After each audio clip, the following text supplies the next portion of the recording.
Yo, what you lot saying? It's your boy Jumper Boy here, and today what I've got for you is the 2015 San Marino Grand Prix for you guys.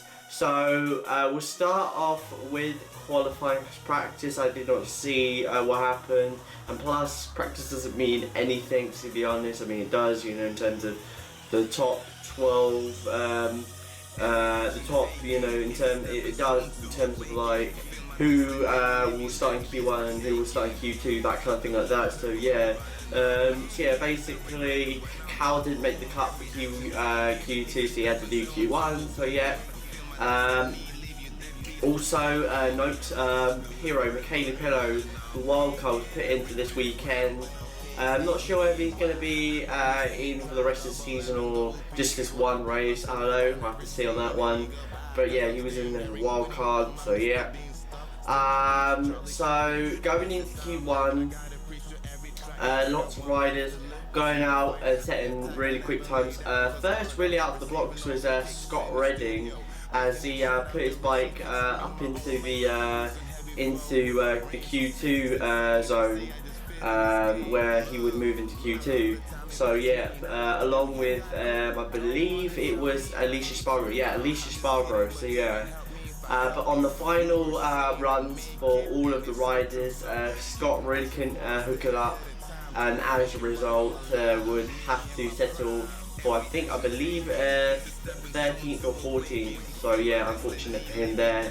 But the two who did who did move on into Q2 was Alicia Spargo and Cal Crutchlow. So yeah, so moving into Q2 was where the big boys did all their talking.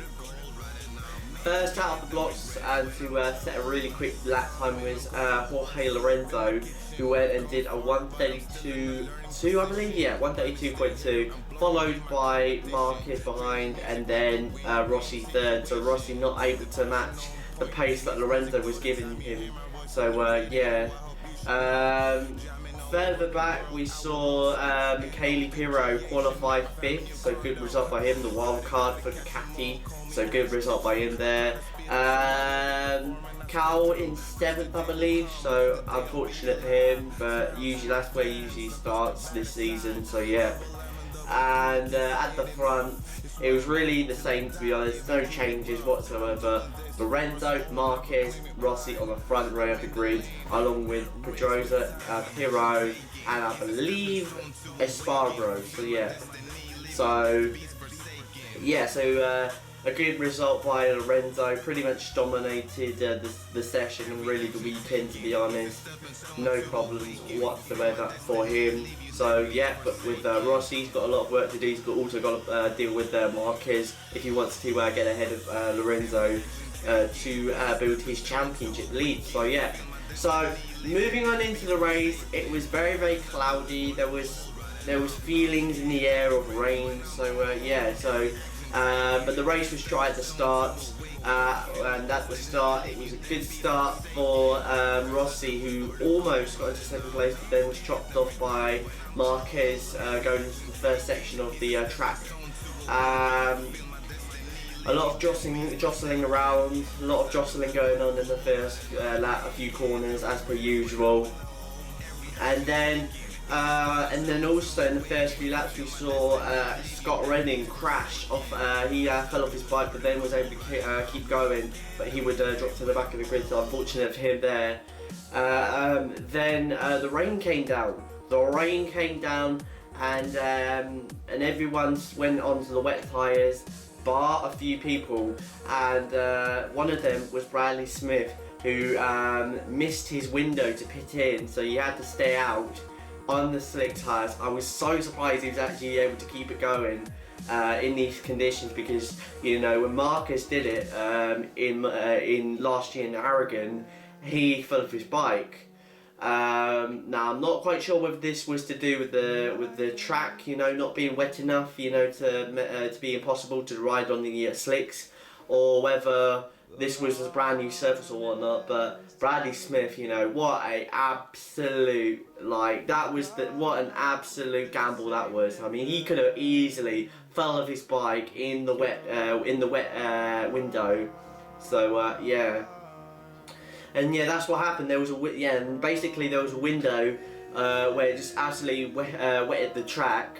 It wasn't wet enough to become like standing water type wet. It was kind of like sort of intermediate, kind of greasy type track. So yeah, and then it stopped, and that's when we saw Smith start to make up all the time that he'd lost. And same with Scott Redding as well, and all of the riders who pitted early, including Loris Baz, who were able to get that advantage of being on the slicks at the best time.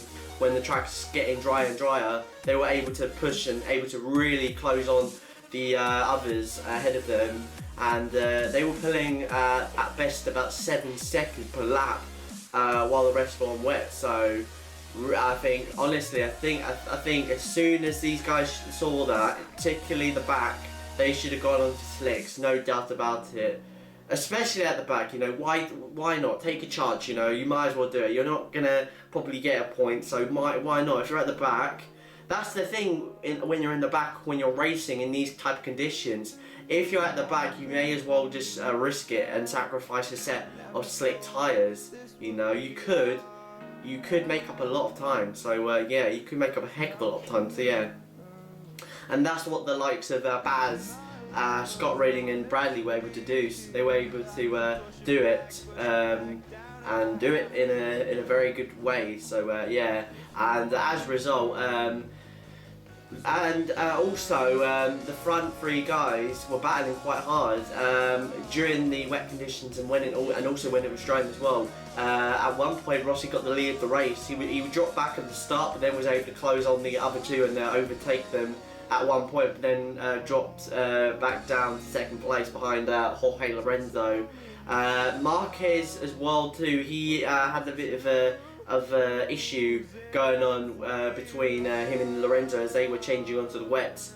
By the way, basically, I don't know. I think there was a touch going on coming out of the when Marquez came out to the side of Lorenzo. He basically gave Marquez a tap to Lorenzo's shoulder, so not quite sure what was that all about, to be honest. So yeah, a bit weird there. And then also what was weird as well was when Marquez at one point was looking back.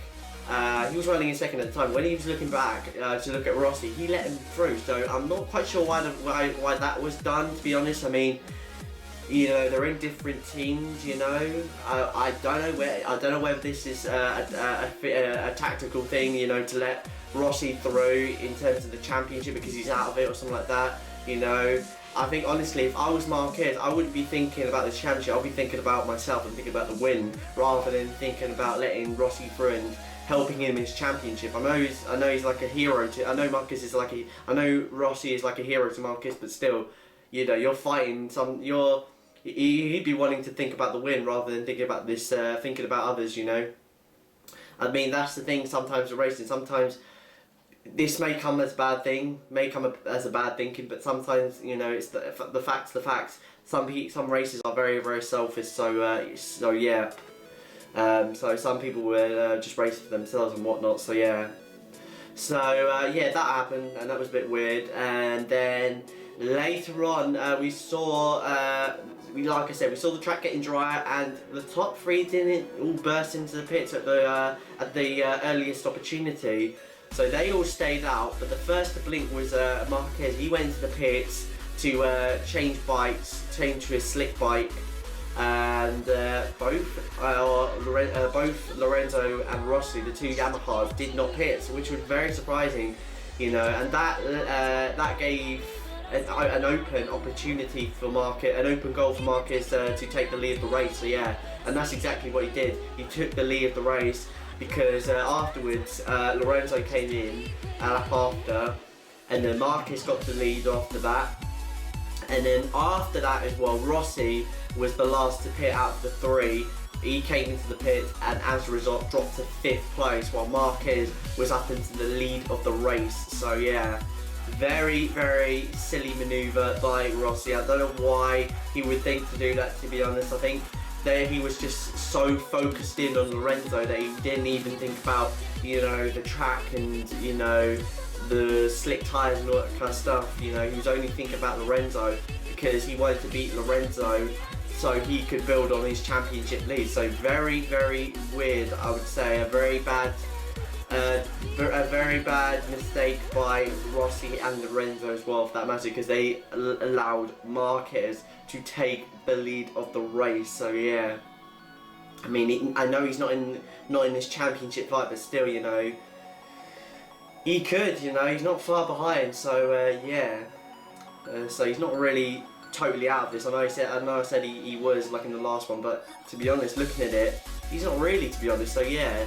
And then afterwards, Lorenzo fell down. He fell off his bike, his body flipping upside down, over and over, going into the penultimate corner of the lap. He lost the front. I think he lost the front, and yeah, and then afterwards he was passenger. So unfortunate for Lorenzo. That's gonna put a huge dent in his championship. Really not what he wants, to be honest, especially with Rossi carrying on in 5th place. So yeah, very, very bad for Jorge Lorenzo in terms of his World Championship. So yeah, so as a result, that came a sigh of relief to Rossi. So that meant that he could just relax and pretty much bring the bike home to score more points to his championship. So yeah.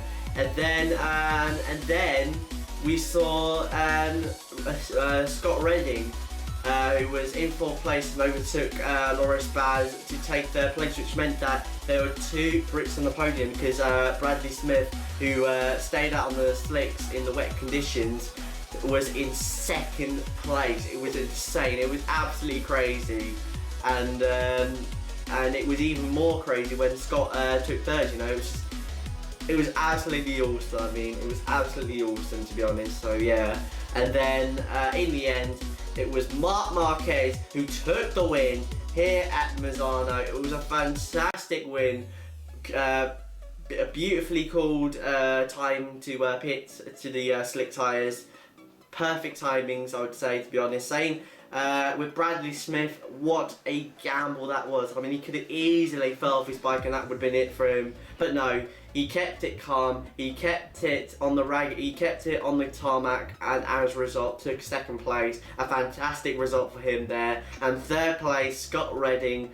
I know this is his last year with the team, but but if this is going to be his last, like, final success, then what a success that is. You know, just his 1st podium, absolutely beautiful. Came through after crashing out in the first few laps, and to take a podium is absolutely awesome. A very, very deserving ride. I think my rider of the day, definitely, because he came from a crash to claim a podium. That is absolutely awesome. Absolutely awesome. So yeah. So yeah, a very crazy, hectic race, and a very surprising winner, and a very surprising 2nd and 3rd. So yeah, so that's just made me happy, to be honest. You know, Britain, 2 Brits on the podium, haven't seen that in a while. So yeah, that's beautiful. So yeah, guys, so I hope you guys enjoyed this video. If you did, then hit that like button below, subscribe if you're new, and yeah, I'll see you guys next time. Your boy, I am out.